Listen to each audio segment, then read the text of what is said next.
Tumaas ang hanggang 10 piso kada kilo ang presyo ng sibuyas sa Dagupan, Pangasinan. Kumusta kaya ang supply? Alamin natin sa unang balita live ni Jasmine Gabriel Galban ng GMA Regional TV. Jasmine, good morning.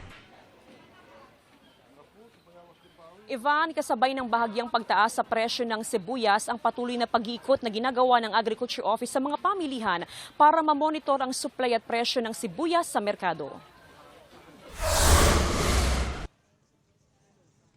Nagsimula ng tumaas ang presyo ng sibuyas ngayong buwan. Sa Malimgas Public Market sa Dagupan City, 10 piso kada kilo ang itinaas sa presyo ng pulang sibuyas. Tumaas naman ang hanggang 5 piso ang presyo ng puting sibuyas.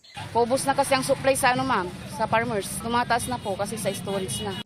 Si Aling Evelyn, nakabili na raw ng maraming sibuyas noong mga panahon na mababa pa ang presyo nito. Alam ko kasi tataas ngayong yun. Kaya nag-iipon ako ng mura pa.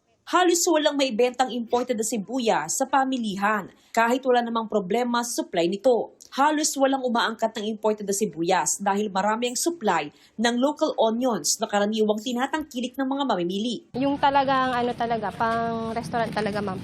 Kasi yun talaga ang kailangan nila, yung malalaki.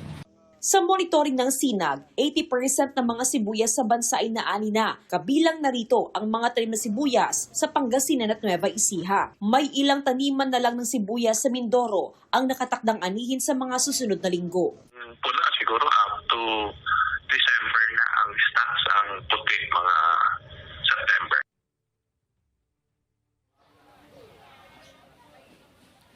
Ivan, update naman sa presyo ng sibuyas dito sa Mangaldan Public Market. Sa ngayon ay nasa 80 hanggang 100 per kilo ang pulang sibuyas habang nasa 50 hanggang 70 pesos naman ang kada kilo ng puting sibuyas. Ivan? Maraming salamat, Jasmine Gabriel Galban ng GMA Regional TV.